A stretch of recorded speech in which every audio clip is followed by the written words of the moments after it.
session. Do I have a motion? We come to order. Make a motion. Second. All in favor? Aye. All right.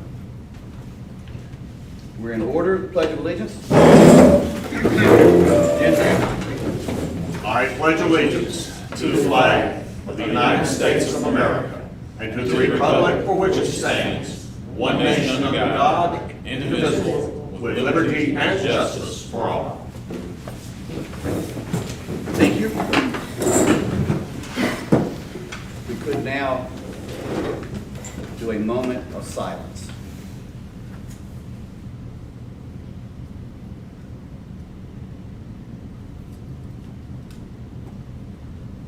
Amen, and thank you. We now have the agenda to be approved. Do we have any changes in the agenda that need to be brought up? Mr. Pulliam. Mr. Chairman, members of the commission, we'd like to add one item on here for attorney-client privilege, Madison asphalt, and would like to add that if possible right after Larry Peak, Madison County Juvenile Crime Prevention Council. That will be Madison Asphalt LLC versus Madison County file number CDS 340. Any other changes? Yes, Mr. Chairman, on section 8, we will add a C, 8C for board appointments. Thank you, Mr. Brogan. Any other? We have two changes on there. Any other changes to the agenda? Mr. Chairman, I move that we approve the amended agenda. Thank you. Do I have a second? Second. All in favor? Aye. Aye. All right. We have an agenda. Our next issue will go into a public hearing for fiscal year 2021 budget ordinance. Mr. Pulliam?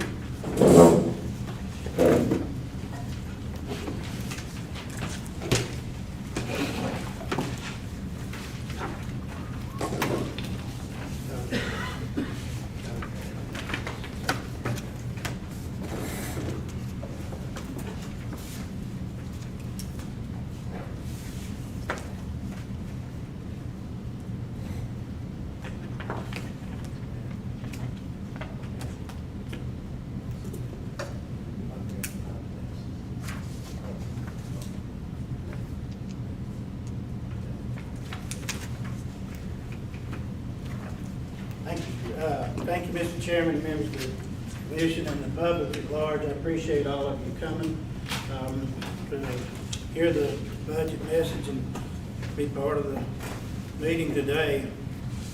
In March of this year, the COVID-19 pandemic started spreading across the United States and has impacted every citizen in one way or another. The economic uncertainty, the job losses, many businesses having to shutter their doors, and countless individuals wondering what's coming next. While the citizens of Madison County have done an excellent job in taking precautions to avoid the virus, the impact of the community is still being felt and will be into the foreseeable future. Prior to the pandemic, Madison County was preparing for a much brighter economic outlook. Accordingly, county department heads and agencies of Madison County prepared their original budget submissions in light of what was believed to be a promising near-term period of economic prosperity and growth. Unfortunately, the pandemic has wreaked havoc on the economy. In response to the changing economic conditions, department heads, elected officials, and other agencies within Madison County have been working to trim budgetary requests in light of the downturn in the economy. To illustrate the impact of the COVID-19, the following table shows a projection of the revenue loss on a few key revenues of Madison County. In the first column, you'll see the name of the revenue, which is in this case we did 5 or 6 major revenue sources: sales tax, current year property tax, motor vehicle tax, registered deeds, building inspection, and interest earnings. In the second column from the left, you'll see what we were going to budget for those line items before COVID-19. And in the third column, you'll see the amount that we are now budgeting because of COVID-19. And you can see in the far right column the result of decrease in revenue for the different amounts. I'll take one of these and explain it. For example, sales tax. The information that we have from the state, from North Carolina Association of County Commissioners, and different people are that the annual sales tax will decrease about 7% from year over year, from last year to this year. So that's the barometer or the metric that we're using. And we anticipate that that will be a combination of decreases. It'll decrease more so in the first quarter of the new fiscal year and a little bit less in the second quarter of the fiscal year, and return to somewhat normal levels by the third and fourth quarters of 2021. So that's an example. We explain in here the reason and how we came up with the numbers throughout this document, and you're welcome to look at this. It's going to impact us in every way, the economic downturn will. And we will see property tax collections go down.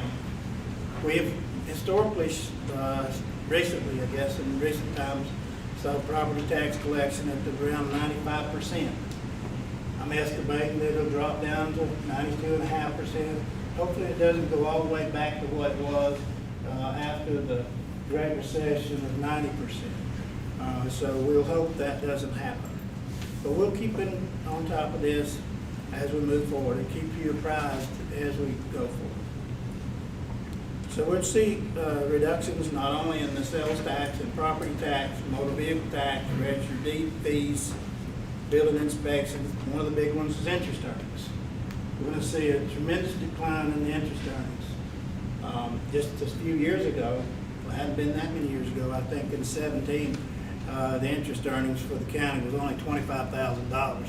And that's a reflection of the depressed economy and lower rates, return on investments. While the budget does have challenges, and it certainly does, it is balanced. And so, like I say, nevertheless, the proposed fiscal year 2021 budget for the general fund is $25,851,554. It's balanced. It has no new positions or pay increases to existing positions. However, there are some things that I would like to point out in this budget that are quite important to understand. As a result of the buyout of the former Mission Hospital by HCA Healthcare, the cost to provide ambulance service in Madison County has gone up by $623,332. That's from 1 year to the next. An increase from 2020 to 2021 of $623,000.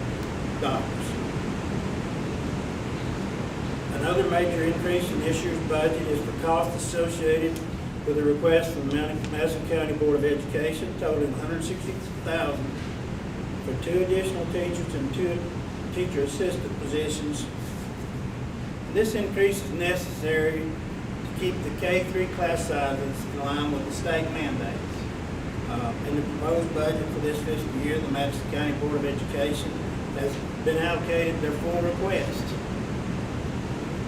And when the 1/4 cent sales tax is levied, the budget will be amended with your consent to appropriate those funds to the Board of Education if you so choose. Another cost pressure that affects this budget, the local government retirement and board matching contribution percentages are increasing in the upcoming fiscal year from 9.03% to 10.23% for most local government employees, retirees, employees, and from 9.7 to 10.98% for law enforcement retiree participants. The increase in this cost is $108,000 is how much that actually costs and impacts the budget.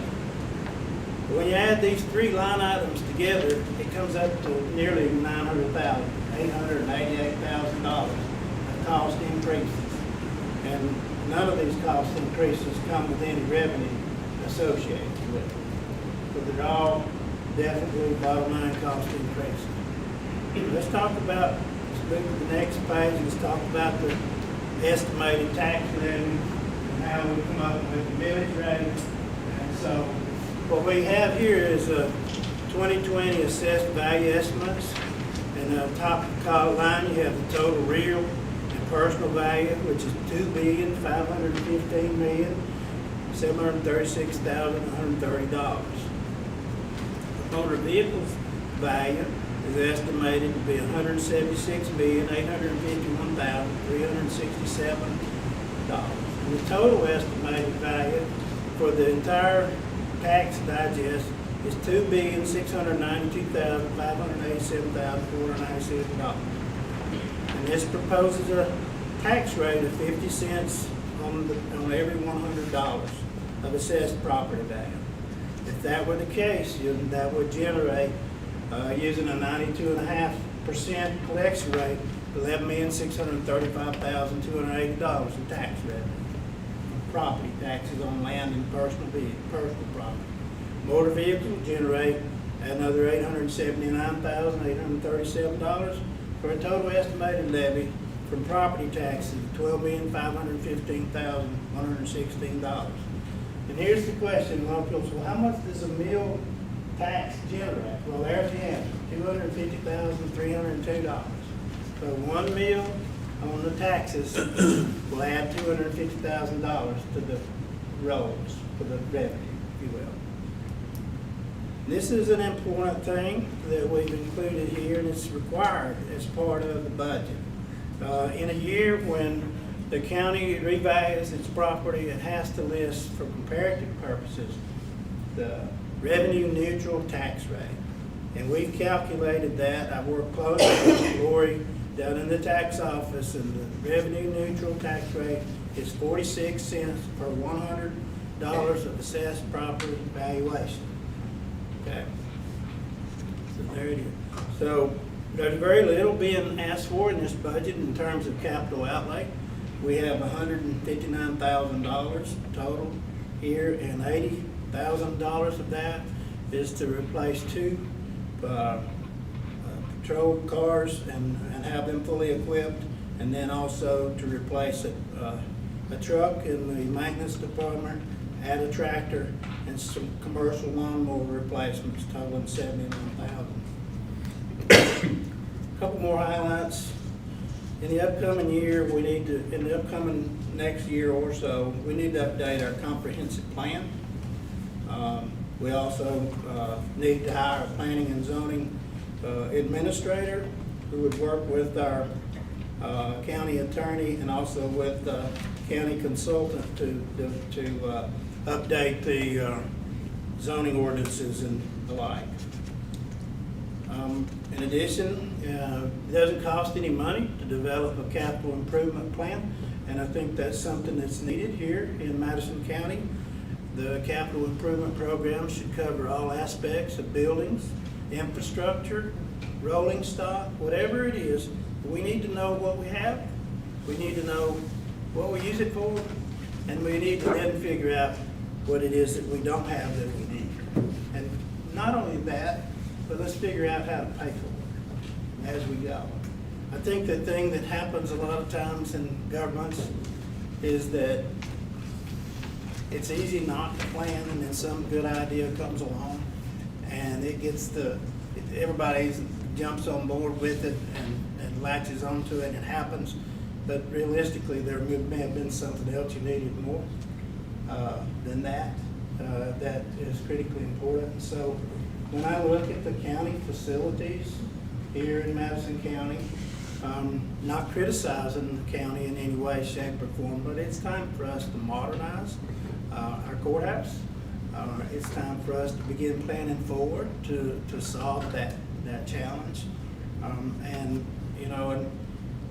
Mark Williams don't have the answer to that, but I do believe that the community can help us come up with that answer for one that will work. And so that's kind of what I'll say about that. We definitely need it. It will avoid unusual and unnecessary sudden shocks to the system. If you have to go out and borrow money to repair something, planning ahead is a lot better way to go. And when we do this, though, we want to involve community members. We want to involve people from the towns, people from the AD Tech, people from the school system, people from different walks of life that have an interest in Madison County, that want to see their community managed and governed to the best of our abilities. So we will be getting out and asking others to participate with us and try to develop and we will, a 5-year and a long-term capital improvement process. The county's unrestricted fund balance is only slightly higher than the North Carolina Local Government Fiscal Control Act requires. It requires us to have 8%. The county has 10.32%. Very narrow margin.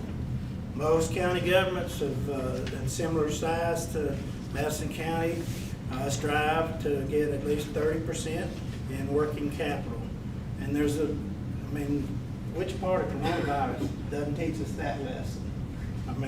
It is actually a very risky position to be in, to have such a low fund balance. In closing, Madison County will face this pandemic on a new front now. Our challenge is to rise out of this human tragedy with hope for a bright future. The county department heads, elected officials, and all who contributed to this budget are to be commended. They've worked hard. It is indeed a privilege to work with colleagues who are determined to meet any challenge and to do it with excellence. Our county will work with the austere budget and demonstrate our resiliency and resolve to do our best while continuing to employ all current positions, maintain the existing level of services, and keep our budget in balance.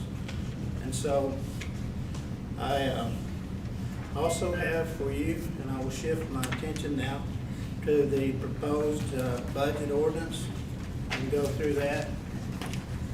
Oh, okay, Gary's got it up here. So you have before you a proposed budget ordinance, and in the first portion of this, the following amounts are hereby appropriated in the general fund.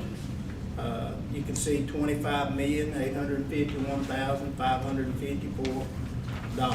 Some of the key things that show up here are as a contingency of $181,000, debt service, principal and interest, and of course the requirement that we transfer the $75,000 to the revaluation fund so that in the 8th year we'll have enough money to pay for revaluing properties again. So the revenues are shown at the bottom, and you can see the revenues and the appropriations balance at $25,851,554. Moving to the fire district fund. The fire district fund is pretty standard here. The balance revenues are listed at the bottom, expenditures at the top, or appropriations. So moving to section 5. This is the vehicle tax fund, which we are anticipating $107,000 total, which will go to the towns. And then we have the occupancy tax fund, which is where we collect the monies from occupancy tax, and then we distribute that to the Tourism and Development Authority. Section 9, 911 emergency telephone system for $207,000 revenues and expenses. The landfill is shown next at a little over $2,050,922 revenues and appropriations. Soil and water, sections 13 and 14, $38,472. And then you'll see again down here under section 15, it's hereby levied, if you adopt this, okay, the 50, it says 55, it should say 50, there's a typo there. If you want to mark that out, 50 cents per $100,000 valuation of property is listed for the 2020. And then for comparison purposes, it lists the revenue neutral tax rate is 46 cents per $100. And it also lists out the same numbers for the collection rates that we anticipate. Some more provisos that you have in here about the salaries of the chairman and the commissioners, as well as travel allowances. It has some provisos in here, naming the county manager as the budget officer, and some of the prohibitions that he or she cannot do and can do. And so those are listed in 17 and 18. And And 19 just says this will be the basis for our financial plan for the upcoming year once it's adopted. I'll stand for any questions, if anybody should have any. Mark, just in terms of observation, the Spring Creek fire revenue, does that represent the current, no, you have an attachment, okay? Yeah, I'm sorry, that's next. Yeah, Okay, we'll come to that next, since you have that as separate. well, we can talk about it now. I'm looking for my attachment on that one. But what we did is the same as you do for any tax fund. You have to calculate the revenue neutral tax rate for each of the fire districts, and we've done that. And so that sheet that you have shows the revenue neutral plus the amount that we're recommending, and there was a request from, I believe it was Spring Creek, to be Yes. 1 penny higher. Correct. 1 cent higher. So we have incorporated that into this Okay. recommended budget for you, and Okay. we'll do whatever's at the board's pleasure on that. Okay. Good question. Okay. Are they the only ones that requested any money? Yeah, they're the only ones that requested an increase in the rate. Yes, sir. So the increase for Jupiter was just because of the revaluation? Let me look at that. Yes, there you go.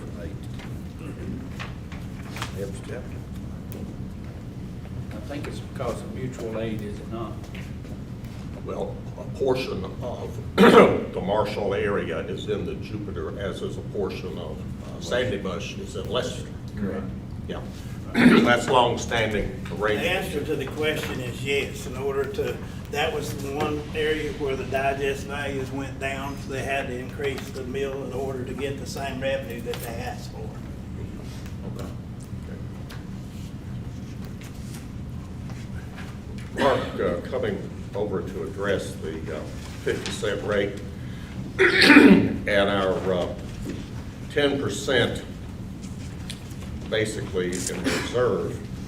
There's none. And we've already had this discussion at our last meeting. Knowing the uncertainty that we're all facing and going into a balanced budget with just 2% over what the state mandate is, I, for one, would stand for a 51-cent rate that would generate us another $250,000 cushion. Just thinking out loud and talking out loud. And I would much prefer for us not to find ourselves in a bind in the middle of the year and be in a position if we could cut taxes next year, rather than to suddenly find ourselves with all the unknown unknowns that we're all facing, and to approve truly a balanced budget with no increases, no pay increases, none of that, but with only what is in effect a 2% flexibility. I'm uncomfortable. I think that's too tight. Now, I know you've done your work to keep it as tight as you can, and that's good management. And all of us are in that same boat, but being realistic, that 51-cent rate, at least for the first year, to me, would be prudent to give us a little bit more margin to have. And again, we've had this discussion before, we don't have to settle on the rate tonight, so we're not settling on the rate, we're just having a general public conversation. But I think we will be very fortunate if we have a situation where we don't possibly need those funds. And it is our first duty to try to make sure we continue essential services. And I just, with all of the analysis, I would personally prefer a 51 rather than a 50. But gentlemen, talk or other questions?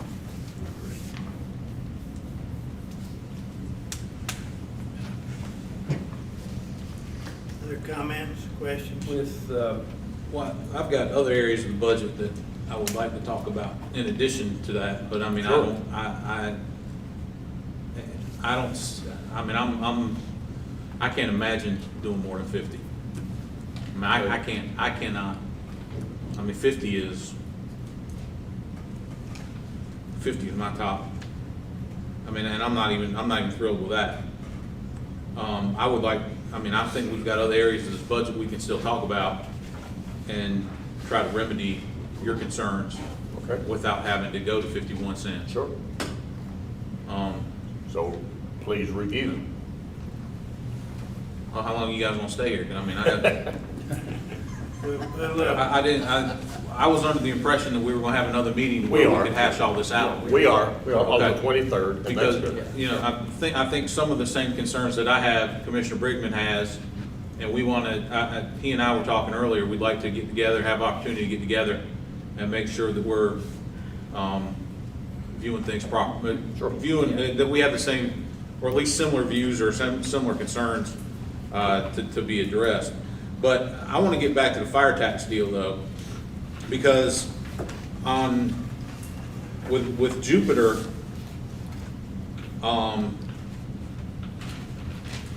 I mean, it looks like they're getting more money in the recommended budget than they did get last year. So they're getting an increase over what their previous deal was. But Spring Creek definitely, and we know what Spring Creek is. I mean, we're all very aware of that. I was just curious why the difference in Jupiter's. And that may just be because of the revow, but Spring Creek's we know is an additional 1 cent increase, requested increase. Correct. I think it's very presumptuous on their part to ask for an increase before they even knew what the outcome of the revaluation was. And when asked, or at least what they're saying that the extra penny is for, is to do a one-time expenditure. Whereas I don't see doing a tax increase for a one-time expenditure. That's what grants are for. I mean, you know, I think they're lobbying for the extra penny in order to build locker rooms and shower facilities. Is that not correct? What was in the, I mean, that's my understanding. And I mean, I just want to make sure I'm not interpreting anything incorrectly. No. So if you've got and I know that was in direct response to a potential COVID exposure case that they may have had, which fortunately did not pan out. It was not an issue. But, you know, if you want to do locker rooms and a shower facility, I don't understand why you do it, why you accomplish that with a tax increase. To me, that's the whole purpose of the grant programs for the fire departments, is for stuff like that, the one-time expenditures. A 1 cent tax increase is, you know, good luck getting that back once you give it to them. And I'm not just picking on them, that's any tax. it's perpetual, yes. So, Well, one thing that I would say, you know, as far as the revaluation goes, you know, the rollback millage rate is designed to, or revenue neutral is designed to reduce the amount of revenue generated to what you generated in the prior year. So even though the value went up, the taxes won't go up unless they ask for additional right. increase in the taxes. Right. So, But they were asking for the increase in the taxes before they even knew what the results of the revaluation were. well, because they knew they wanted additional revenue. Whether you Right. give it to them as a commission is up to y'all. Right, I understand. They've tried for about 4 or 5 years to get 2 cents, and they've just gotten once. I don't know how they operate on this budget, they've got 65 cents. I'll be honest with you.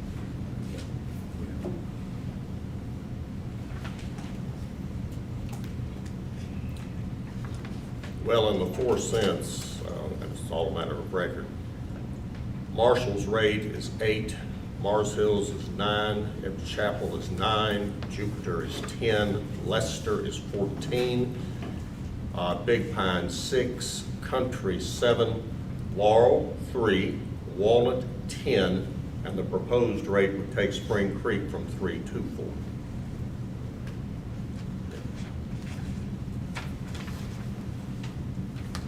So we'll take that under advisement at our next Sure. meeting for sure. Yes. Sure. Good points. Thank you. All right. Others? Questions for the county manager before we move on? I have one question concerning the collection rate, 92.5%. That's an estimate now. How are you coming to that figure? What is your theory on that, the 92.5? It's a guess, okay? When I say it's a guess, but it's an educated guess. Just a few years ago, we were at 90% collection rate, and I think that you can forecast with 12.5% of the people out of work, if the economy does pick up and they don't go back to work, they're not gonna be as able to pay their bills, including taxes. So that's a small decrease in the collection rate, but what we've seen in the history here in Madison County is that when there's hard times, collection rate on taxes go down.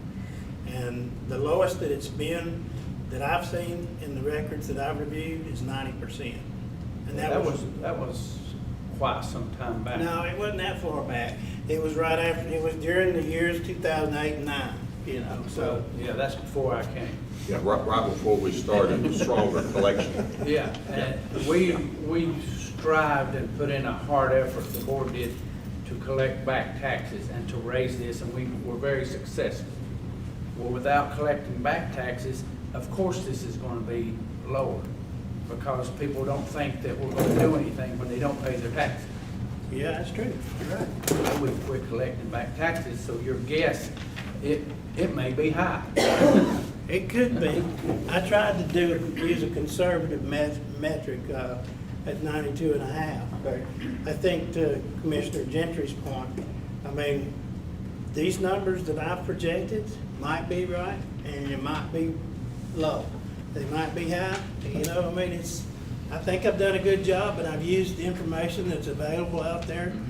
Common sense would tell you, but, you know, At the nobody end of the has day, it's your best guess. It is. Yeah. It's an educated guess, but it's Well, Right, it being a guess, but there again, it falls to us to look at our tax rate. We're talking 51 cents. Well, that could mean the difference of whether we balance the budget or not. Correct. Correct. Based Exactly on, right. based on estimates and guesses, which I don't like. I think that's really dangerous. Mr. Commissioner, I agree with you, but every revenue that we've ever budgeted is an estimate. It's always an estimate. The good news about the revenue that we budget is that it's easy to tell. I mean, you can measure from prior years the experience, so you do have something to fall back on. In this particular case, nobody has anything to fall back on. This is the first time COVID-19 and the impact that it's having has been felt. But I agree. When is the quarter-cent tax for the schools supposed to start coming in? Well, we've got a public hearing that we're gonna be scheduling on the 23rd of this month, so that y'all will take action on the decision to either levy the tax or not. If you do that, then the tax would be levied, starting on the 1st of October, and we would start getting collections then by December of this year. So, we would get 9 months worth, in fact. So the school wouldn't physically get the money until the 1st of next year. We would probably start receiving the checks in December, or in January and December, is when we'd start getting our first payments. That's right. We've also discussed if that collection rate, Commissioner Goodman, was at 95 too, that would be very significant, but again, that is a projection on how to get it from 92 to 95. That would be a very significant, but yeah, okay, thank you. Well, we now are to public comment on our public hearing for the budget. Ms. Cindy Harmon. Good evening. Good evening, how are you? Good, it's good to see you. Nice to see you. Just tell me when to go. Yes, ma'am. Okay. Just keep the clock, get the clock, Mark. Just tell me when to start. Go ahead. Okay. After deep thought and what may be surprising tonight to you commissioners, is that I've come to the realization that I have something in common with the crazy lefties in this county. I agree with them about one thing. Buddy Harwood's regime needs to be defunded. Madison County Sheriff's Department continues to be unaccountable for budget expenditures. These budget amendment expenditures are increasing in Perpetual? yeah. In this proposed budget, $159,000 is allocated for capital outlay for law enforcement vehicles. Buddy Harwood just bought himself and Coy Phillips brand new vehicles, a white Suburban and a new Ram truck. He used the drug grant money for this lavish expenditure. Why was that not used for vehicles for his employees? I will tell you why, because he's milking the taxpayers of this county. And you gentlemen are allowing this to happen. Just like the budget amendment number 1 for an HVAC unit with an extra $9,000 attached. That was questioned by one of you. Thank you, Mr. Brigman. The public would not have known if you had not questioned this. The finance officer could not even tell you what it was for, but 4 of you voted for it anyway. The chairman even falsely stated that it was for computers when it went for new guns bought out of Tennessee. What happened to the last money last year? This was set aside for capital outlay for the courthouse. You remember? That was why you raised taxes last year 3 cents. The courthouse is falling apart. It is a toxic dump. There's an expenditure set aside for $100,000 for repairs of county buildings. That amount can't fix or build a new courthouse. Yet we are still paying $500,000 a year for a loan payment for the Sheriff's Department. We were all told from the start how that debacle would always pay for itself. That's another falsehood. It's time for the Sheriff's Department to be accountable, like all the other departments in this county. I am sure many of these departments would like to have $1 million kitchen, a garage set up to fund their needs. I think most would just like to have a new vehicle or equipment to do their jobs better. When this budget was posted, it was required under General Statute 159-11, Part B and E, that you post a budget message and comparison that gives a concise explanation of the governmental goals for the budget year. Mr. Pullen, you failed to do this. Mr. Pullen, I'm also aware of an attitude of arrogance and harassment to some of our female county employees. I was not surprised when I was made aware of this. You have done this before. Gentlemen, he's your problem. I warned you about him, and now you are stuck with another Lamberson. The people of this county are fed up with your swagger and your violation of North Carolina laws. We will remember. Thank you.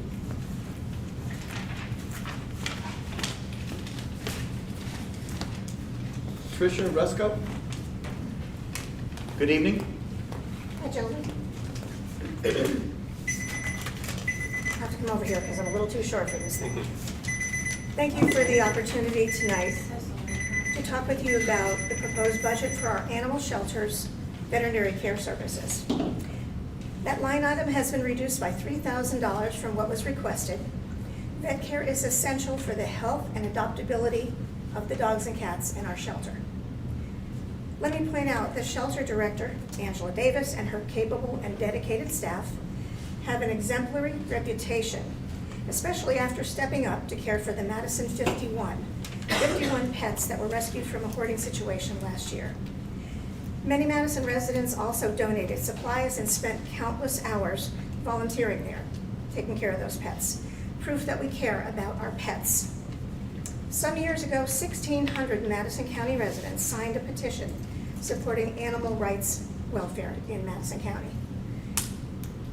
How we treat our pets often reflects on how we treat each other. I respectfully urge that the shelter veterinary line item be restored to $8,500 and the rabies and drug screening to $3,000 as requested. Our pets deserve to be healthy and have good quality of life, just like we do. Thank you. And one more thing, if any of you needs to adopt a dog or a cat, I can recommend a really good shelter. Thank you. Thank you. Very good. Come on, man. Come on. Yes, I'm 13. Yes, it's a new day. Hart Barnhill. Hi, Hart. Good afternoon.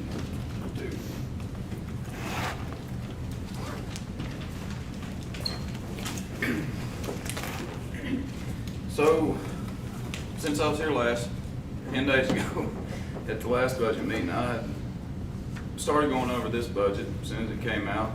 and I'll be honest, was looking for nasty stuff and, you know, misallocated funds and things like that.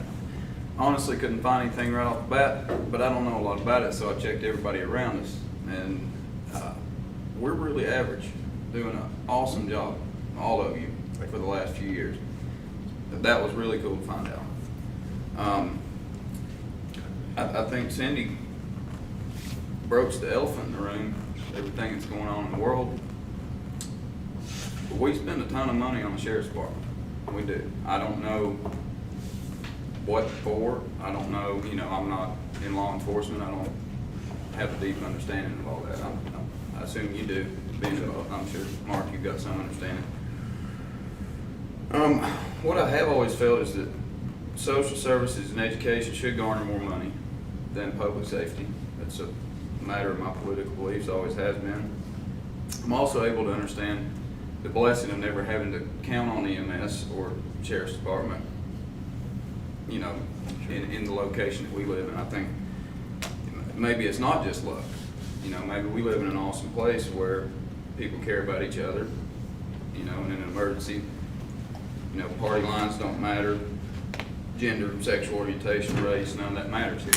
When there's an emergency, we know we're far enough away from the Sheriff's Department or EMS to where somebody needs to do something intelligent in a hurry. On this board, we have representatives of law enforcement, EMS, and education. And I'm sure all of you have had experiences with DSS through your careers and, you know, through the years. As such, I'd like to ask the three of you in particular, Mr. Gentry, Mr. Snelson, and Mr. Goforth, consider if you've ever felt underfunded or understaffed in your careers. I know without a doubt the education system feels that all day, every day. I know enough about Mark to know that he works his butt off. I've seen him fill in for people. I know that he's logged hundreds of hours of overtime since I've known him. I don't know anything about the Sheriff's Department. I do think that they probably not ever had to face a really restrictive budget the way that education and EMS have. And again, that's speculation. As I continue to say, I'm not an expert. Understood. I hope that this is the right time to ask this, being that it's not so taboo right now to ask that we consider going forward, taking a bite out of that $6.6 million. Make some real consideration toward that, going toward other programs. Thank you, sir. Thanks, Hardy. Gentlemen, that is our speakers for the public hearing for this. That brings us to a motion to, we want to close this public hearing. I believe my name was on there. Oh, okay. Jim, yours was on for the next session of public hearing. Did you want to speak to the budget, sir, or did you want to speak at the other one? Okay. I'm sorry. No worries, no worries. Just woke up. Okay, I have a motion from Commissioner Brigman to close. Second. I have a second. Discussion. All in favor, say aye. Aye. All right. So thank you, and thank you for the speakers. Always appreciate your First Amendment right to come and speak with us. We appreciate it very much. Item number 3 is approval of the May 19th minutes under budget. Under tab number 3. This is your May 19th special minutes there, and regular minutes. I know you've had a chance to look them over.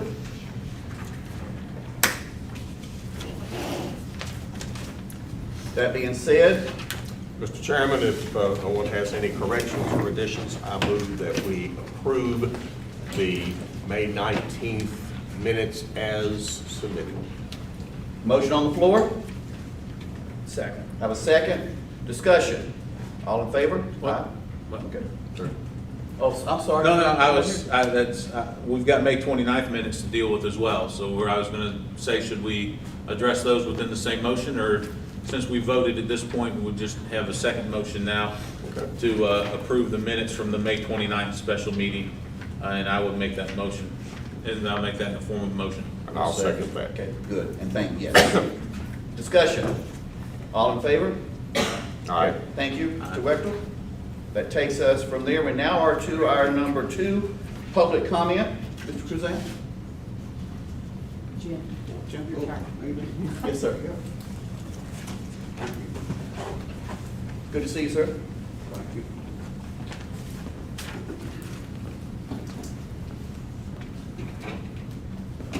I'm here just to try to get an answer. And I'm gonna tell you how many people I went to and the answer I got. Why can I not get the comp time owed to me by this county? From the day I started in March of 2016, I was on a DuPont pay schedule. I never did work a DuPont schedule. I worked 5 days a week, Monday through Friday.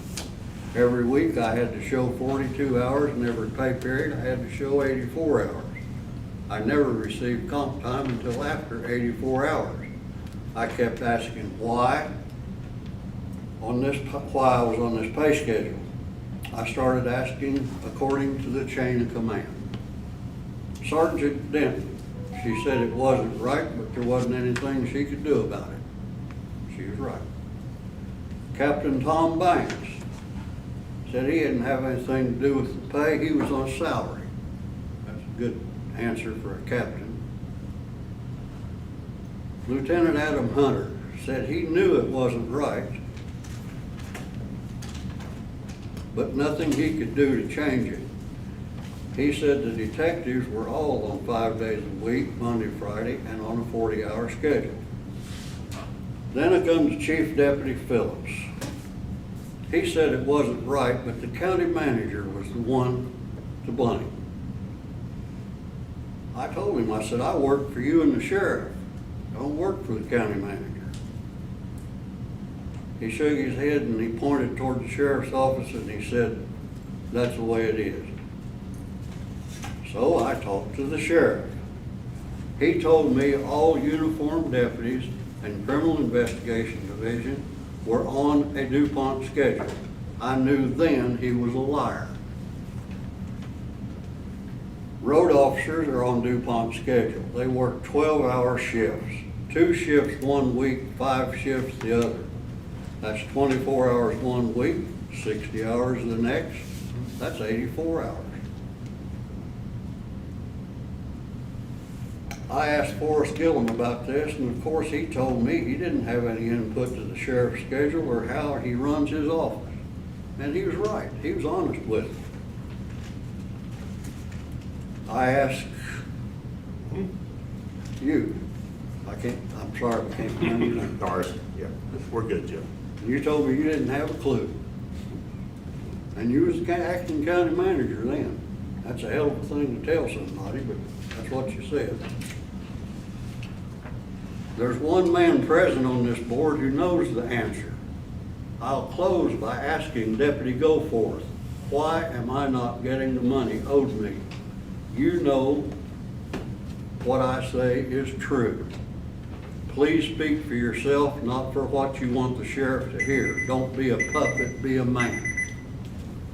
That's all I got to say. I want my money. It's coming to me, I'll get it. Thank you, Jim. You're welcome.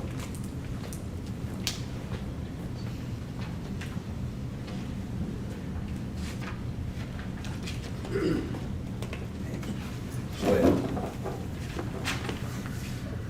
let's move along. Let's see, number 5. We have Larry Peak, Madison County Juvenile Crime Prevention Council. Larry, good evening, sir.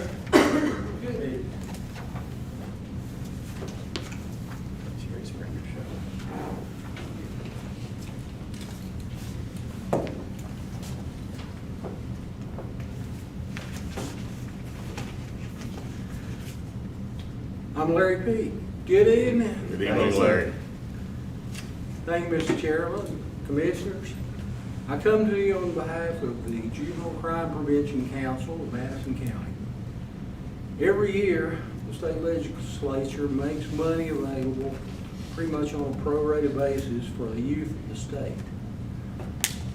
In order for that to be dealt with, each county has to set up and maintain a council to administer it. And annually, we need to come before you and share the certification with you and the plan for the coming year. So I believe you have some information. The first thing perhaps is the certification,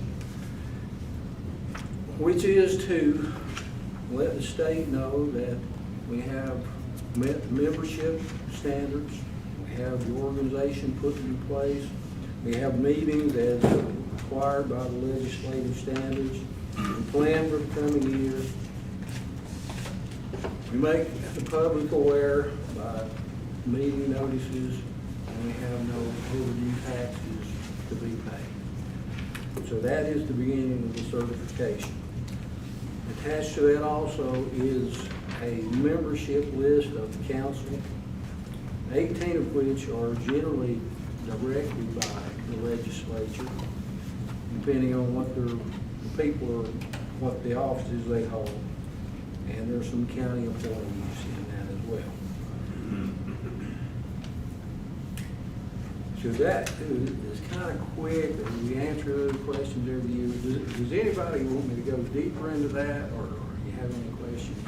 Your report was very detailed and very succinct. We appreciate that. It covered a plethora of issues. Thank you. Very good. Well done. Very good. Thank you. Moving to the next piece of this, we make a plan for the coming year. Last year in December, the definition of youth in the state of North Carolina changed from anyone under 16 to anyone under 18. So they made some more money available to us. The pro-rate amount did not necessarily go up, but we got a little more because we took in a couple more years of folks under their purview. So through the planning process, we did a risk and needs assessment of the youth involved. We looked at the overall continuum of services that were available, put out an advertisement for the funds that we had to utilize, and took proposals on the groups that wanted to utilize those funds and serve the youth in various ways across the county, and made a decision as a council, which is the funding plan, which is this sheet, it's an Excel sheet of what we would recommend the money to be spent for in the coming year.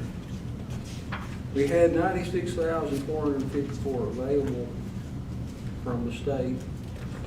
Based on the demographics of the county, there was a required 20% match. That would be a little over $19,000, and we allocated the funds as which are on that sheet. Madison Team Success, $41,879. Kids at Work, $12,401. Project Challenge, $31,170. Sentencing Circles, which is a new group, came in to do youth court primarily because of the Raise the Age initiative, and $892 for the administrative budget, which is the entire allocation of $96,465 for the coming year.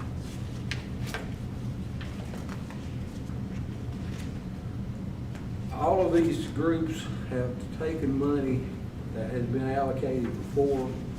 Part of their purview is to make sure that the monies that are allocated in past years are spent as they were supposed to be. We monitored these groups, had an audit, and determined that it was being spent wisely, and we would recommend funding those programs again. All except the sentencing circles, which were too young in the process to have went through the monitoring, as we only started in December of last year. So these items we would look for your approval to. I'll attempt to answer any questions about any of this.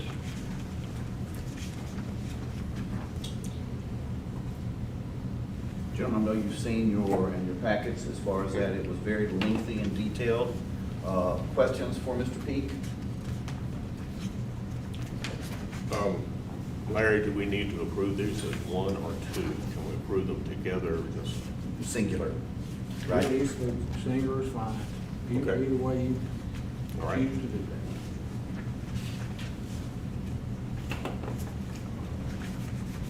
This is already accounted for in the budget, correct? Yes, sir. Yeah.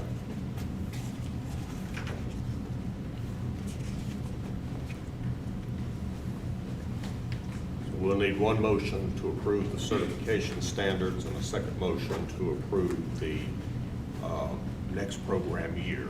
Am I correct? Okay. I will move that we approve the certification standards as submitted. Second. Discussion? All in favor? All right. Okay. Certification. It's gone through now. Next year's budget, do I have a motion to approve? Make a motion. Motion? Do I have a second? Second. Okay. Discussion? Hearing none, all in favor? All right. Okay. Speak. Thank you, sir. Larry, thank you. Hard Thank work you for very all of much. your group. Good job. Thank you. Ladies and gentlemen, at this time, I'm going to ask the board to consider a motion to go into closed session under North Carolina General Statute 143-318.11A3 to deal with attorney-client matters. Madison Asphalt LLC versus Madison County File Number CVS 340. This is added item 5B on your agenda. Okay. Second. Second. Discussion, all in favor, say aye. Aye. Ladies and gentlemen, we are now in closed session.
We're now going to go down to item number 6, which is Brooke Smith, our Human Resources Director. Good evening. Good evening. I'm here tonight to talk to y'all about our EAN contract. We do this every year since February of 2017 when the board decided to become members in the Employee Assistance Network. And what that is it's a program that provides confidential and professional assistance to help resolve problems that are affecting employees and or their families. So any family member that's living in your home can also go receive these services because we know that your family life can often affect your work life. Employees, they can be referred on their own or they can be referred by a manager. Either way, it's confidential. We never know who goes. I get a report of how many people have gone. If it is a manager referral, all I know is whether they've completed the necessary items that were a part of their action plan. It's nothing that employees need to be worried about because I don't know, and you don't know who's going. They also come to the county, not in this world. They've been doing online things, but previous to this and hopefully post-COVID, they'll come back to us for any of the training that we need. We've utilized that several times and it's really been just a top-notch service. Awesome. The cost is $16 per employee for about $4,400 and it's included in your budget every year. So it's not an additional expense that I'm asking for. So what I'm asking tonight is that you all approve the county manager to sign the contract and the addendum. And Attorney Laws has reviewed it for me, as he always does. Okay. I know you don't know who has when. I know that's confidential, but do you know how many have? Not over the total 3 years, I don't know that off the top of my head, but our last quarterly report showed 4 people utilized it. Okay. So Okay. that's exciting. Yeah, it's good. I'm glad they're taking advantage. Yeah. Gentlemen, it's on the floor. Do I have a motion to approve? So move. Second. Second. Discussion? All in favor? All right. Okay. Thanks, Brooke. Thank you. Thank you. Next item is item 7. Carrie Left, our Finance Officer. Good evening. Good evening, gentlemen. Tonight I am presenting to you budget amendment number 11. You'll see that we've moved funds from the inspections department to our IT department for the employee training as well as payment for the yearly maintenance for the GIS program. Further down, you'll see that we're increasing some lines within the landfill budget. This is necessary both because the cost per tonnage as well as the increased amount of trash that is being brought into the landfill has increased. So we are increasing the transport to market line. Funds marked also for the temporary salaries are being moved to cover the cost and repair of a loader at the C&D part of the construction demolition part of this landfill. I believe it's on the second page. It shows that the Community Service Department secured a grant from Blue Cross Blue Shield and with Meals on Wheels program for $5,000 to help with expenses for the COVID-19 and their senior meal program.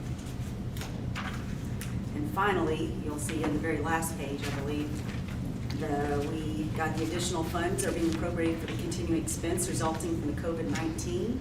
We are adding to the budget the appropriations received to Madison County through the CARES Act. We received $603,961.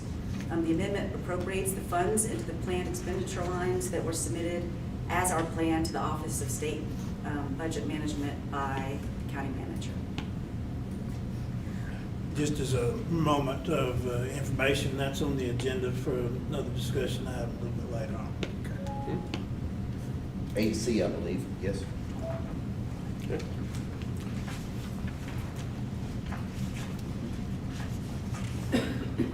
Do we have a discussion from anyone on budget amendment? All right, gentlemen, it's on the floor. Do I have a motion? I will move, we approve budget amendment 11 as submitted by our finance officer. I'll second it. Discussion? All in favor? Aye. Okay. Thank you, John. Next, item B is the May's financial reports. We are at 91.63% through our year, and the total of all funds through the end of May show that we are at 88.11 for our revenues and at 87.39% for our expenses, which both are below, but it's better that our expenses are below at this time. The county manager had directed our departments to stop all non-essential travel and to tighten spending until the full effects of the economy, as we know it now, are known and felt. Absolutely. Are you as comfortable as you can be where we are on our financial situation in our budget year? I am now. Today's the 9th. Tomorrow we'll be getting the results of the tax, and I think tomorrow's numbers will show us. It will be for March's sales tax, so we should get it tomorrow. I'll get the numbers tomorrow. Okay. That will be a good bellwether. That would be a good guess. Yes. Are all of our rents current? I believe that there are 2 that have not paid for the month of May yet. All right. Okay. Thank you. And we need to keep that in mind, what kind of, their Oh, yes. events are probably difficult too, as everybody's gone through this issue, so, yes. Yes. That's true. And as we look at economic assistance for those businesses. Correct. Later, yes. Okay. Okay. Top number C, the letter C is the presenting from the tax office for your approval the month of May's tax releases and refunds. And I must say how much better those are than they used to be, guys. There used to be pages of them.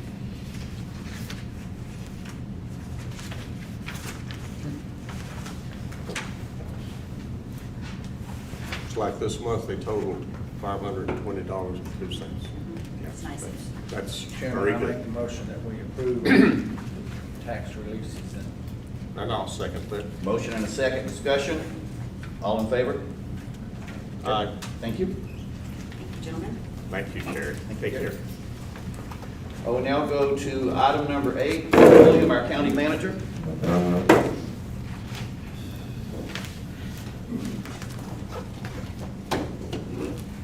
The county manager's update, I have one item to update you on, the status of the 2019 audit for the county.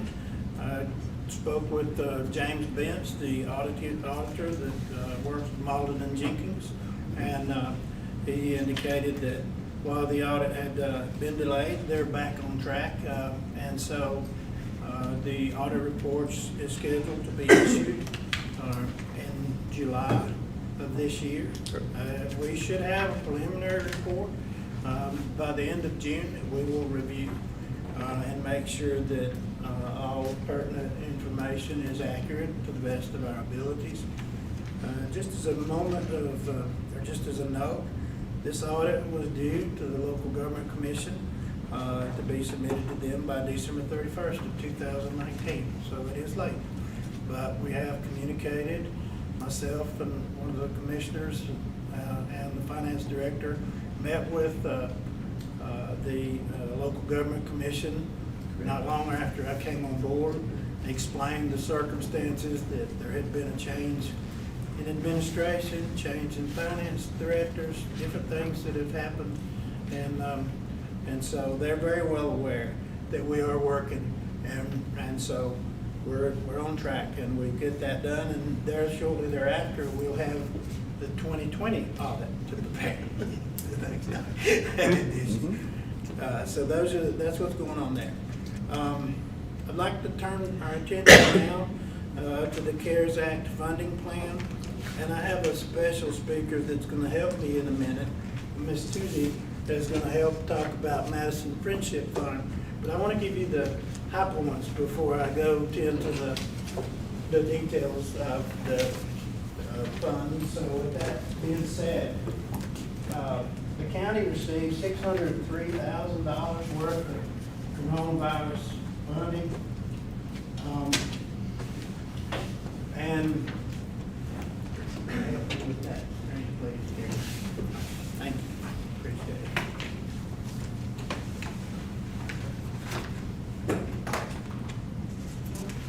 And what we have laid out, there's 5 or 6 major categories. The first category is for medical expenses.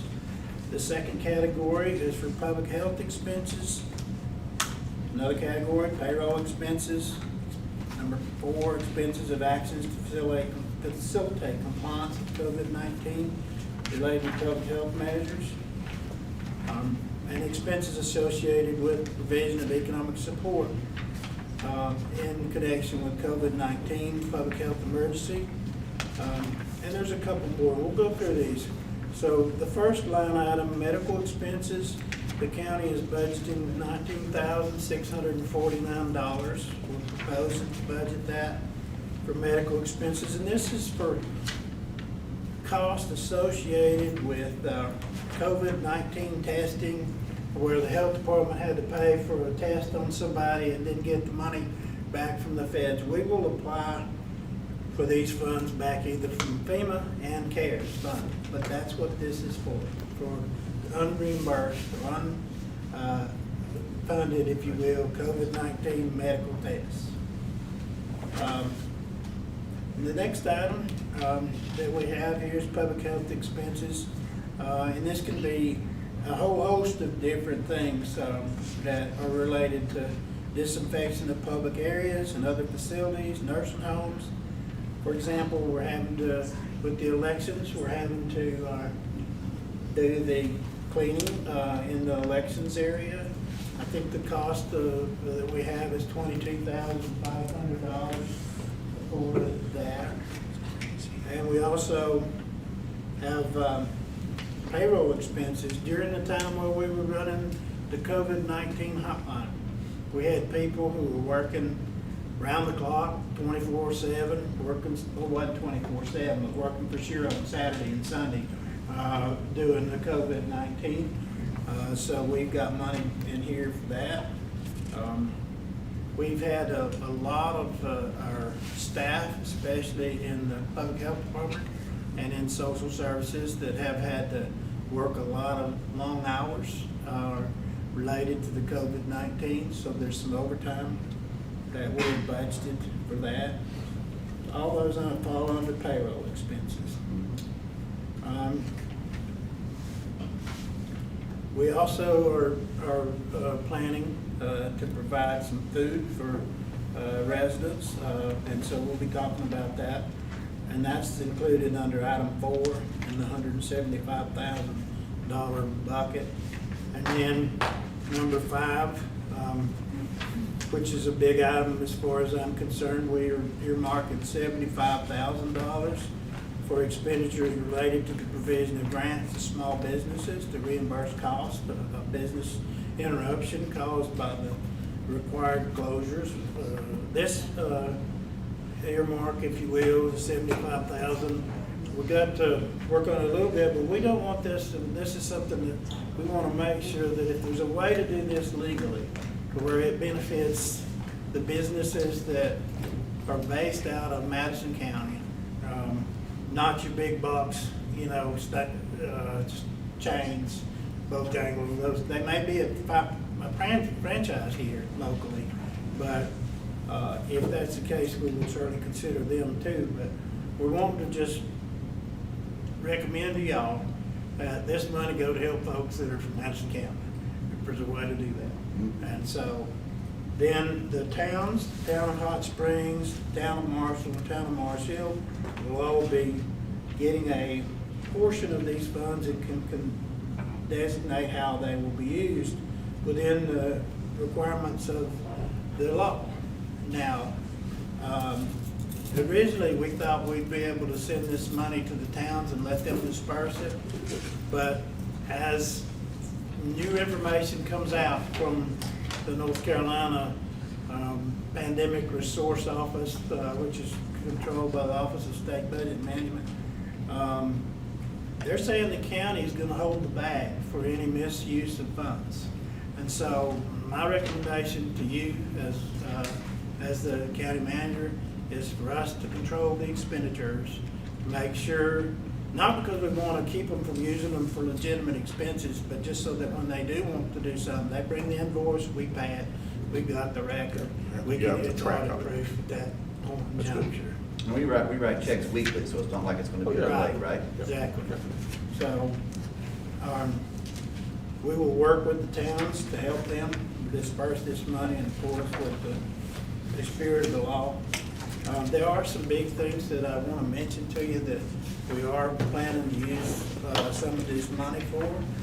We have received an order from one of the judges that requires us to have additional bailiffs and additional staff down there for checking temperatures at the courthouse and for monitoring the cleanliness and spraying down of it. So that's money that's gonna be used out of this, because it's a COVID-19 expense. It's ordered by the judge, we'll have to do it. And a lunchtime cleaning. Yes. Each day, additional lunchtime cleaning. Yes. So we have worked with our clerk of court to get staffing and people in place, but we will be using a portion of these funds with your approval to pay for those. So is that coming out of bucket number 2, Yes, sir. as you referred to them earlier? Yes, sir. Okay. Yeah. If you want to, if you just click on the bottom across there to the map, go to medical expenses. I've got them lined out. These are COVID testing, okay, for $19,000. If you want to go to public health expenses. This is what we're talking about here for elections, for the polling places, $22,500 for the one that's going on now and another one in the fall, totaling $45,000. And then for the courts, another COVID, $20,000 for this fiscal year, and another $60,000 for the fiscal year moving on up towards December 30th. So we have to use these monies by December 30th. Okay, payroll. Okay, and this one here, we have I've been provided by the finance director information that shows how much overtime and how much money we've expended. So the forecast is that we'll use about $80,000 for payroll in fiscal year 2020 related to the COVID-19, and I've earmarked another $45,000 for 2021 for COVID-related, unexpected, whatever it'll be. Next line item, okay. Here we have a telemedicine contract that we put in place at the jail for COVID-19 so that we could reduce the likelihood of somebody bringing COVID-19 into the jail inadvertently and getting that disease in there in a population that's confined. So that's $15,000 in fiscal year 20, $40,000 through December 31st, total $55,000. And now the Madison Friendship Fund, which is, we've earmarked $75,000 for that, and that'll all be immediate. And then we've also anticipated that we'll have some unaccounted for expenses in the, so if you want to go to the next one, in the next, I think there's another spreadsheet there. Go to that one. There. And so then the mini grants that we mentioned earlier, $75,000 for mini grants to the businesses in Madison County. And then we also would have the grants to the towns, which is listed here on this sheet, totaling $84,312. Now, the towns may decide to give some to Madison Friendship or to businesses too. So there could be some additional funds, if you will. With that, I would like to segue and ask Anna to come up and talk about the Madison Friendship Fund. And she's done a tremendous amount of work with some others, so with that, I'll turn the floor over to you. Thank you. Okay, thanks. Thank you, gentlemen. I passed a couple of things around to you earlier. so you can kind of see some of the work we've done. But I wanted to take you kind of through the last 3.5 weeks ago when we formed the committee, what the work we have done on the Madison Friendship Fund. And I think all of you are aware, Madison Friendship Fund is designed to act as a resource for residents versus the businesses in the county. So these are residents within the county who have maybe had their hours reduced or been laid off because of COVID, so it's a direct impact. And as a result, they're having problems paying their electric bills, their gas bills, maybe their rent and mortgage. And our fear is that without some help, they'll never get caught back up. They won't be able to survive. So we formed a committee, and I want to name the different folks that are on the committee because we've been doing, if not one, but 2 meetings a week for quite a few weeks here. Myself, I'm the chairman, and then Tammy Cody from the Health Department.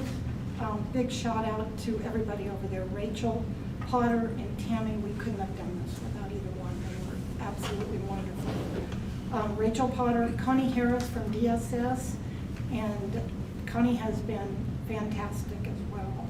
And then the rest of the committee is Pat Hardy, Ike Lassiter, O'Neill Shelton, and Mary Kelly. And then working with us from Mountain Valleys, who is our fiduciary, who's acting as our 501c3, is Russ Blevins and Jessica Hawks. So we have a really good group of people that are working really hard to make this happen. And as I said, Tammy, Rachel, and the folks from DSS were invaluable. We had our first meeting on the 14th of May. By the time we met the second time on the following Tuesday, we had already purchased the domain name, paid for the web startup costs, and we have a website ready to go as soon as we have funding. We will turn that live, but we do have that website. And I want to give a special shout out to Bill Downey in the IT department. Bill has been tremendous. He volunteered his time free of charge to help us get this going. He created the website for us, he's managing it, he's doing all the work with that, so he's been fantastic. We had another meeting that same week on the 21st, and at that time we had already picked out and started our work with Mountain Valleys. I guess their official name is Mountain Valleys Resource Development. So they are a fiduciary acting as a 501c3, so we did not form a 501c3 directly. But in order to get grants and private donations, we have to have a 501c3 status. So Mountain Valleys is acting that for us. We have an MOU in place, so we developed that within the first couple weeks. The MOU has been signed between the two organizations. And also, by the time we had our second and third meeting, we already had our first donation, and we were very proud to say that Fate Foundation made a $3,000 donation to get us started.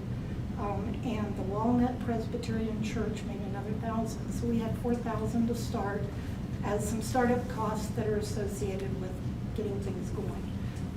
Whatever funding's left, of course, will go directly to residents.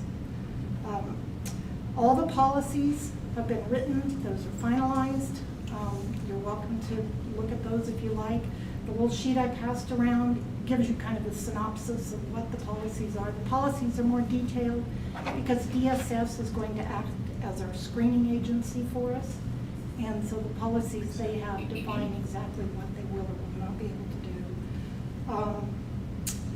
Mountain Valleys registered us as a doing business as, so we're a DBA under Mountain Valleys as the Madison Friendship Fund.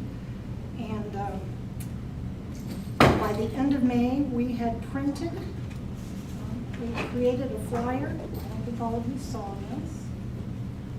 You'll see these being posted around town as soon as we have funding.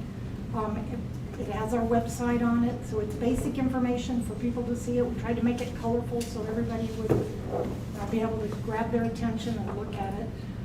We also have the handouts that will be going out to people. We have submitted, and we are working on more. We've submitted 1 grant request so far, and we're working on, I think, 2 others. We have another one ready to go out the door tomorrow. So We're making some progress on getting some grant requests out there. Hopefully we'll be successful on those.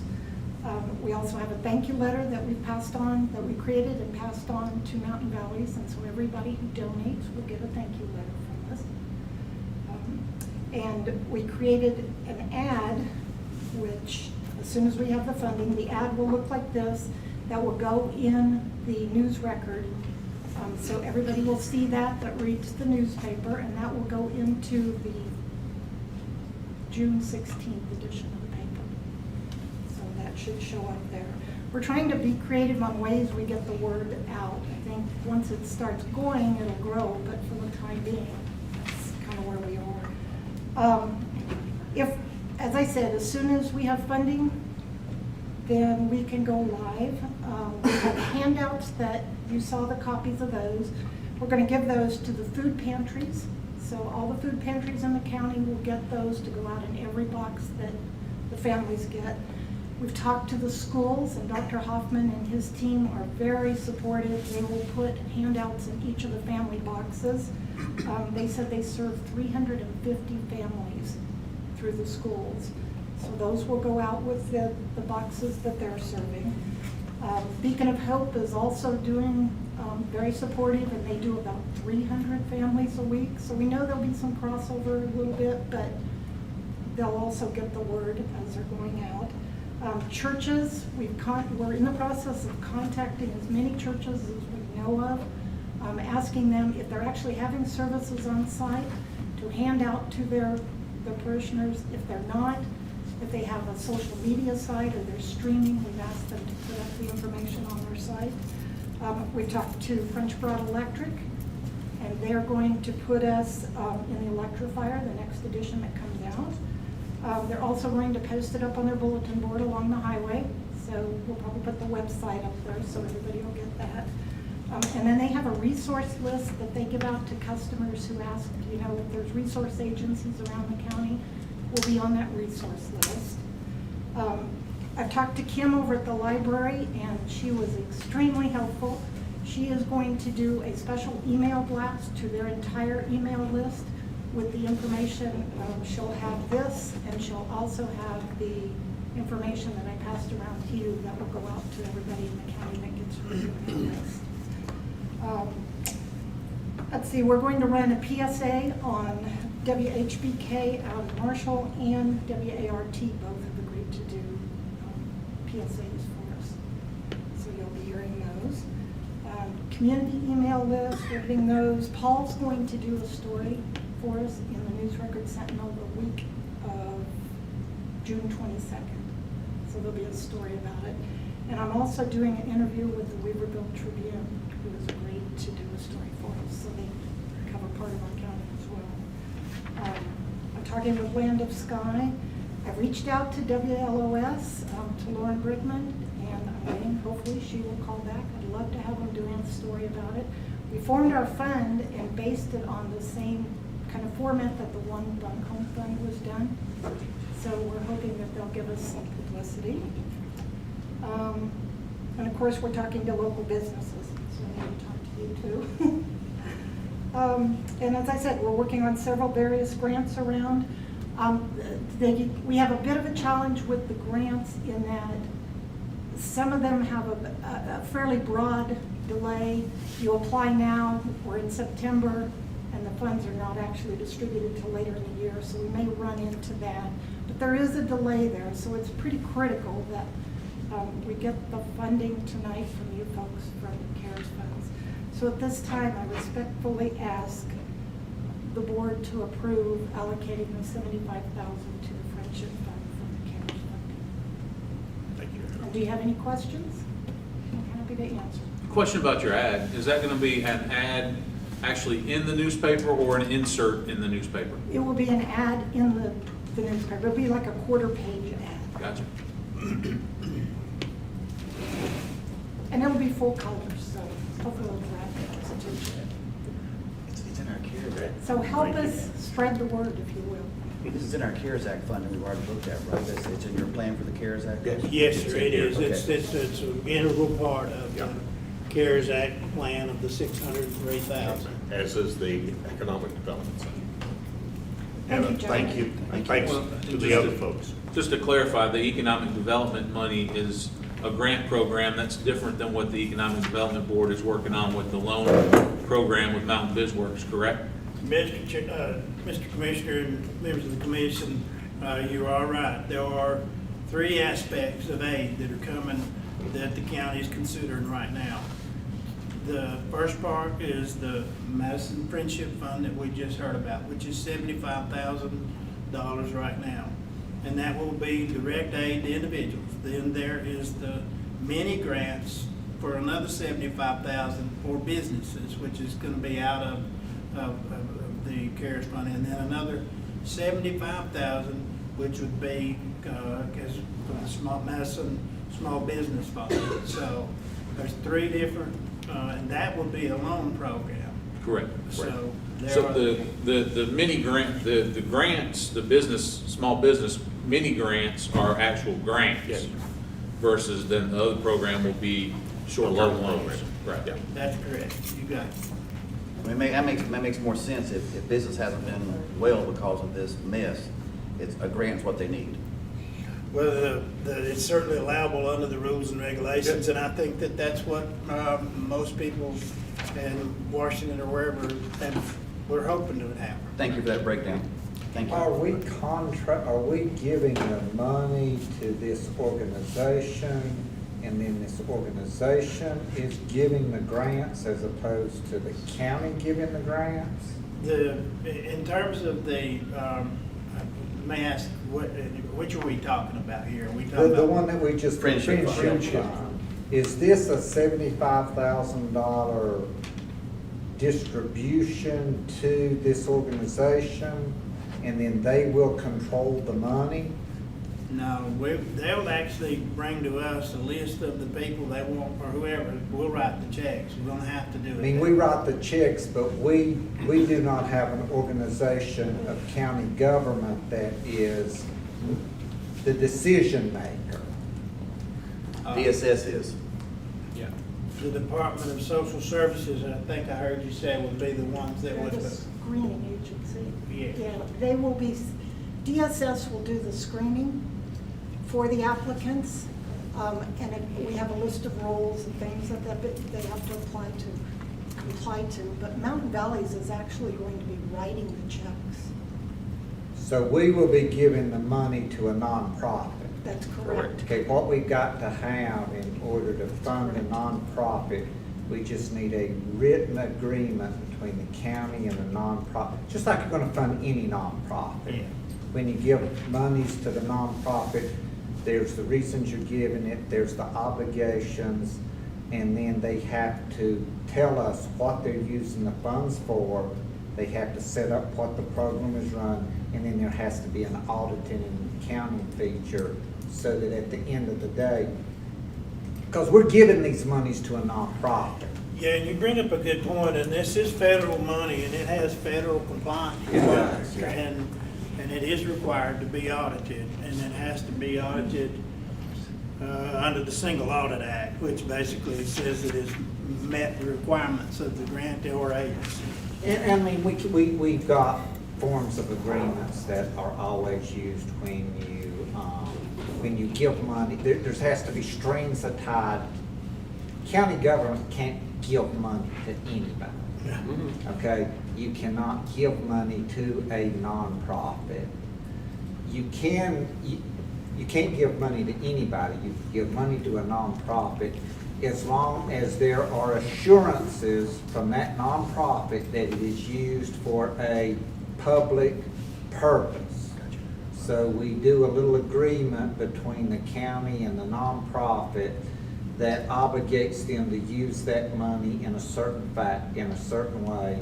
And then at the end of the day, we're gonna say, you're gonna have to show us what you've done with that money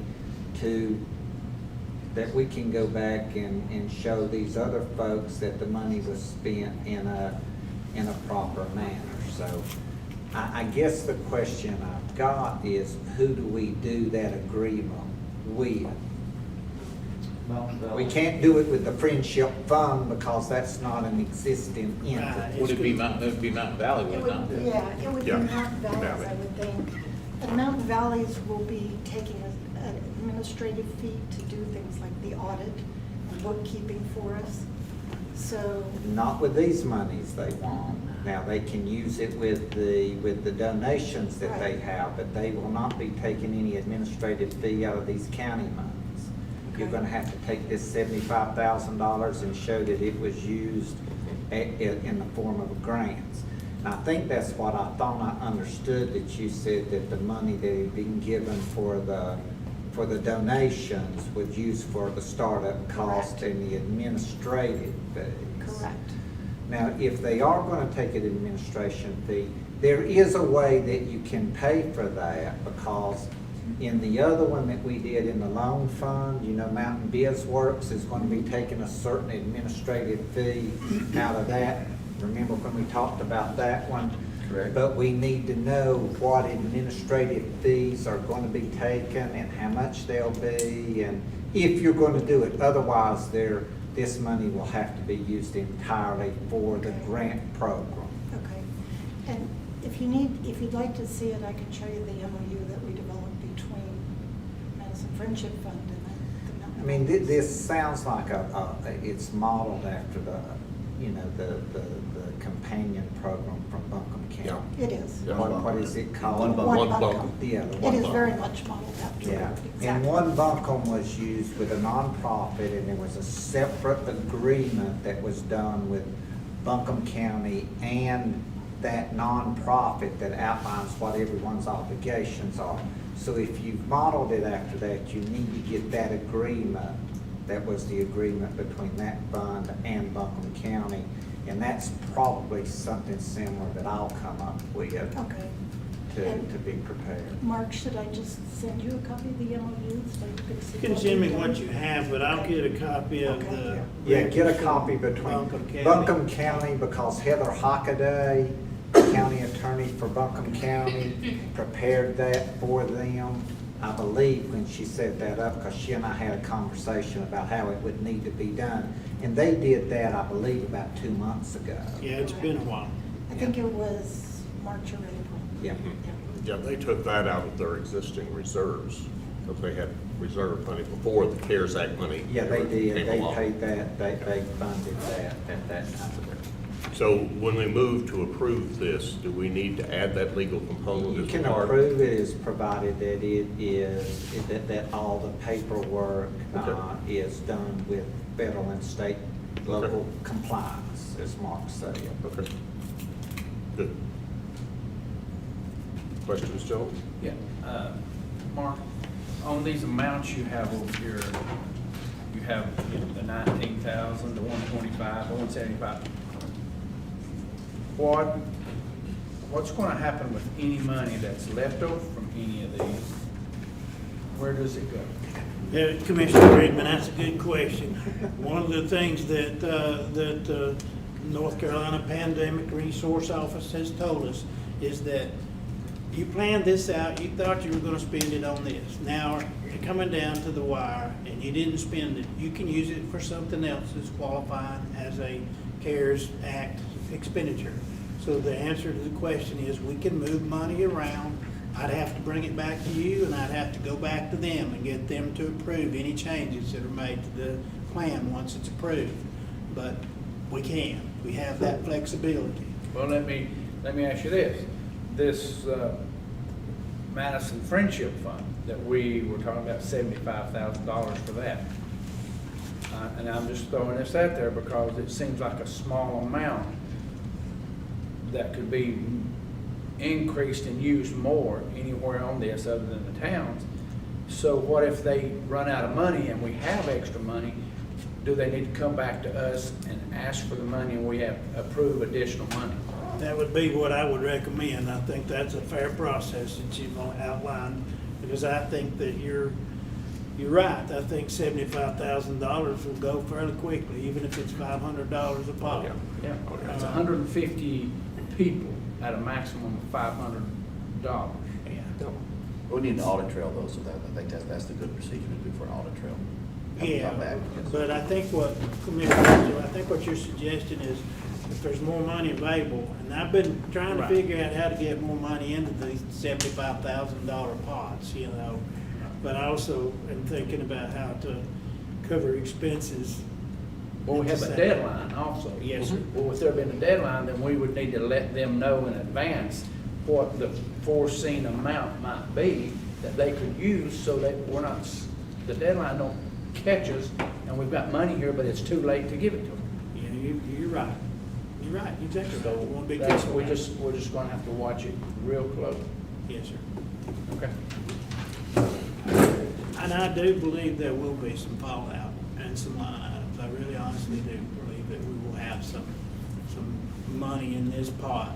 In one of these lines, that there'll be some money that you, as a commission, could earmark towards, you know, Madison Friendship Fund or Madison Small Business, whatever you want to do with it, within the requirements. Okay. Can you give us a monthly report on this? Absolutely. As we go until December? Yes, sir, I can and I will. Okay. Cool. If there's no other discussion, I would move that we approve the recommendations brought to the fire county manager for the disbursement of these funds. Have a motion on the floor, have a second. Discussion, further discussion? All in favor?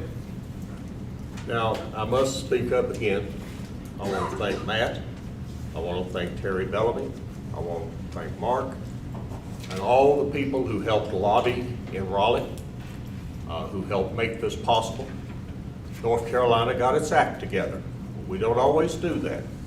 But the General Assembly, the governor, everybody, they moved, they came to an agreement, they dispersed these monies. They did come, we even got the money. Okay, we've got the money.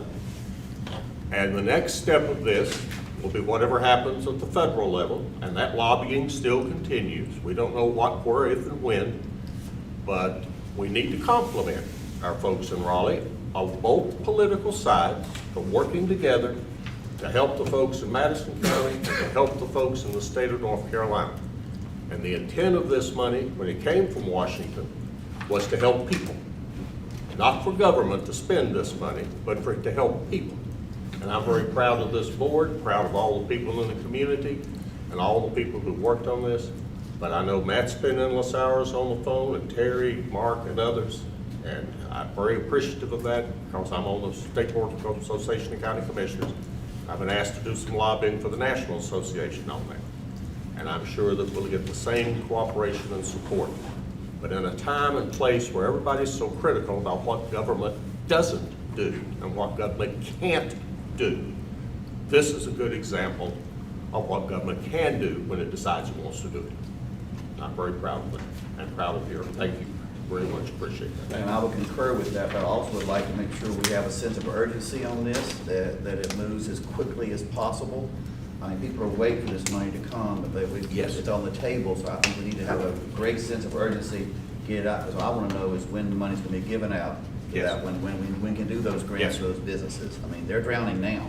Yes, they They need need a the money lifeline, they need a now. lifeline now. They need the money now. Well, they've needed it for a long time. Yes. I understand, but now it's in The our bank speed- account. The speed of government is the problem. Oh, yeah. I agree. Even when it tries to work fast. Right. And I agree with both of what I'm saying is, I could control it there, we could control it, but now it's in our coffers, it's time to move. Yes. Urgency. Yes, Okay. sir. All right, that is all of our agenda. Could I have a motion? No, we have one more item. One more item, the fire commissioner. Yeah. Oh, I'm sorry, that is one more, my. One more. C. Section C. Okay. All right. Wayne, you want to go or I'll go, either one. I don't know. Board appointments for, Yeah, for the Well, fire commissioner yeah, question. Apologies. I have never been a part of appointing a commissioner for a fire department. We have appointed a board, if I recall, for the Walnut Fire Department several years back because we had some unorganization within the fire department. So we went ahead and got 3-member board to kind of oversee it and got it back in control. But as far as the board appointment for a fire department commissioner, is that something that we want to do as a board? Or How Well, does that fall? we have actually, the best I can recall, we've done at least one in the time that I've been on the board, so that would overlap, and it potentially could have been at a meeting when you were out of town, I don't Could remember. I don't specifically remember when it was done, but I know not long ago, and when I say that, within the past couple of years, we had a commissioner that had passed away in Mars Hill. Yes, And they came to this board with a suggestion or recommendation, and this board agreed with their recommendation at that time, and we nominated and put that person on that board. That is correct. So I do know that we have done it. I know that in the past it has been a discussion as to how to use it to the county's benefit and so that it actually meets the spirit of what the intent was to have a fire commission, which would be to hold the local board, the local board within that individual fire department accountable. And one school of thought is if you let the board pick their own regulators, for lack of a better term, the fear is that they would pack the board with people who are just going to that the board would pack the fire commissioners with people who just are going to rubber stamp whatever the board wants to do. And there are other people within the community that want to see the fire commissioners have more of an oversight role to where they aren't just rubber stamping whatever the fire department says they want to do, but actually oversees what the fire department is doing, has an active role in monitoring, not to say regulating, but keeping the individual fire departments accountable to their residents. Yeah, I see. So, Yeah. that would be, my argument would be that we have a application process in which we appoint the most qualified person to the fire boards for Yes. people who, in those communities that apply, Yes. versus just somebody who may or may not be a rubber stamp for the fire chief or for the individual fire department board. Well, and we've worked very hard over the last, 6 years to get these boards active, to get people on them who want to serve and are willing to serve. And finally, have got most of them staffed, and I think we've worked very hard to get very good people on them. But this is one of those areas, I think, just quite frankly, we've just sort of been out of sight. But out do of we do mind. that for every fire department, or is it just? Right, They need to be Consistent. yeah. I agree wholeheartedly. I mean, it would have to be done it would have a uniform fashion for Yes. every fire department at whatever point. And I think the only way to do it, and roll it out effectively is as, you roll it out as they have needs that come up for openings on their fire Push them commission. through I the guess would process. be right. And at When that there's a point, vacancy. right, and the only other option would be to scrap all the fire commissions and start completely from scratch for all the individual fire departments. And to me, that's kind of throwing the baby out with the bathwater to a Yeah, certain that is. degree. That is. But if you addressed it as they have individual openings, as long as everything is done even-handedly, I think that way one fire department can't say they're being picked on versus another. Mark, does every fire department in our county, do you know if every fire department has a commissioner? Sure don't.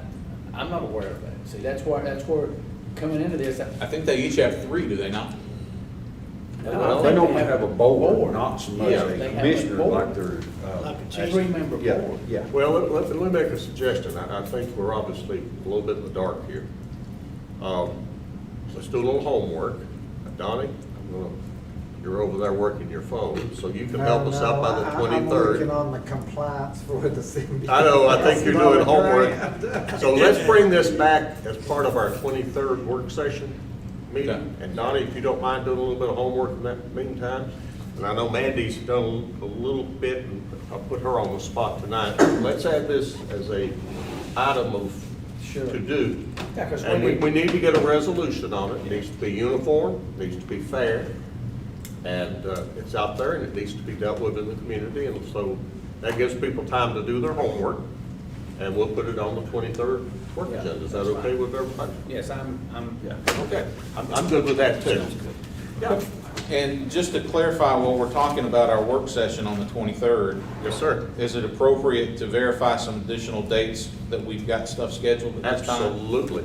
Rock Okay, and roll. so I had, and I think this is gone and out the window, the 12th that we were, of this month, that we were gonna have, I had that reserved for some public hearings, but those have all been moved to the 23rd, correct? Because the time did not work out. That's fine, we had to advertise and everything, okay. I just wanted to make sure before I cleared my calendar on that. Oh, yeah. Then the other was that we had reserved on our calendar the 16th of June for the Board of Equalization and Review. And last I heard, we had no I haven't heard any. requests for review. No appeals. Correct. Appeals, that's the word I was looking for, thank you. Yeah. So last I had heard, there were no appeals. So are we clear on the 16th then? We're not having an equalization and review meeting on the, I would double check tomorrow 16th. and confirm with y'all by email if there are any need for a meeting on the 16th for any Perfect. appeals. Perfect. the last I heard, there weren't any appeals. That's but, what I've heard. Okay. That may have changed As of literally. yesterday, there were none. Yeah. Okay. I'll add this information to you. Yeah. Thank you. I apologize for. Oh, No, no. that's good. So No. Tuesday, the 23rd is our next one, yes. Definitely, possibly the 16th. Yes. And again, to confirm, the time and place for that meeting would be here Here, same, at 7:00 p.m. yes. All right. That's The all. 23rd? That's what I'm. We're talking about the 23rd? Yes, sir. Correct. I had it at 5 o'clock. Yeah, What time? Okay, well, that's what I was wondering. Yeah. Yeah. I did too. We were early. 5:30. It's been advertised for 5:30. 5:30, guys, Advertising 5:30. Mandy's, Thank you, Mandy. Mandy's cleared us, okay, very good. Yeah. Anything else, Mandy, on your list that we need to, okay, we're good. All right. That's the change, right? Well, Mr. Chairman, my fellow commissioners, manager, is there anything else? If not, I will move that this meeting be adjourned. Second, all in favor? Good night. Good night, everyone. Thank you for coming. Be safe. Have a good time.